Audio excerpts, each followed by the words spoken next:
झारखंड में ईडी की दबिश साफ तौर पर देखने को मिल रही है। इससे पहले झारखंड के मुख्यमंत्री हेमंत सोरेन को ईडी की ओर से दूसरा समन जारी किया गया था और तय तारीख के अनुसार मुख्यमंत्री हेमंत सोरेन 17 नवंबर को ईडी कार्यालय गए हुए थे। हालांकि लोगों के मन में सिर्फ यही सवाल है कि क्या मुख्यमंत्री हेमंत सोरेन क्या फिर से ईडी कार्यालय जाएंगे। लोग सिर्फ कयासी लगा रहे हैं और इसको लेकर आरोप प्रत्यारोप का भी सिलसिला तेज हो गया है। इसको लेकर जब हमने राज्यसभा सांसद महुआ मांझी से बातचीत की तो उन्होंने क्या कुछ कहा है, सीधा आप सुनिए।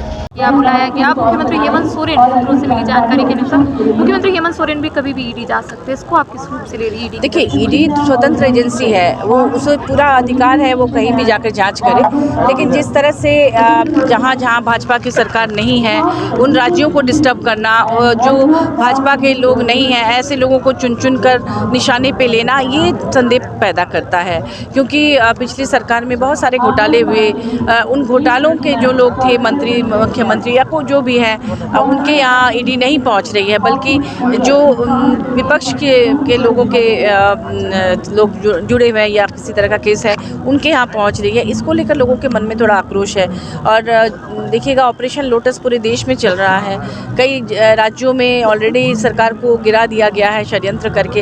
हमारे राज्य में भी कई सालों से षड्यंत्र चल रहा है, कुछ गिरफ्तारियां भी हुई हैं उसको लेकर। तो इसी को लेकर एक ऐसा लगता है कि जो लोकप्रिय सरकार है, जो जनता के हित में काम कर रही है, अभी हमारी सरकार आप देख रहे होंगे माननीय मुख्यमंत्री जी के नेतृत्व में किस तरह से सरकार आपके द्वार के माध्यम से जन जन तक पहुँच रही है, चाहे गरीब महिला हो, बच्ची हो, किशोरी हो, खेल के क्षेत्र में लोग हो, और सबके लिए काम हो रहा है।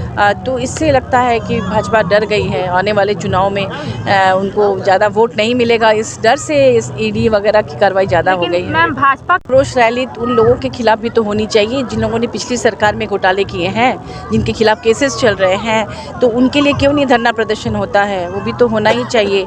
और अभी ईडी जो कार्रवाई की है उसमें भी कई लोगों जिन लोगों को इस सरकार से जोड़कर जिन्हें अरेस्ट किया गया है उनके भी तार पुराने लोगों से जुड़े हुए हैं, उसमें भी पता चल जाएगा कि कौन कहाँ जुड़ा हुआ है। तो इस वक्त आप सुन रहे थे राज्यसभा सांसद महुआ मांझी को, जिन्होंने ईडी की कार्रवाई को लेकर कहा है कि भारतीय जनता पार्टी की ओर से संवैधानिक संस्थाओं का दुरुपयोग किया जा रहा है। और उन्होंने ये भी कहा है कि भले ही अधिकारियों की गिरफ्तारी इस सरकार में हो रही है, लेकिन पूर्व की सरकार से कहीं ना कहीं इनका ताल मिलता हुआ दिखाई दे रहा है। और उन्होंने ये भी कहा है कि जहाँ जहाँ गैर भाजपा शासित राज्य है वहाँ पर इसी तरीके से सरकार को गिराने की साजिश की जा रही है। और इसी प्रकार से झारखंड में भी सरकार को गिराने की साजिश लगातार जारी है और भारतीय जनता पार्टी की ओर से लगातार इसको लेकर षड्यंत्र भी रचाया जा रहा है। कैमरा पर्सन संजय के साथ करिश्मा सिन्हा, बाइस्कोप, रांची।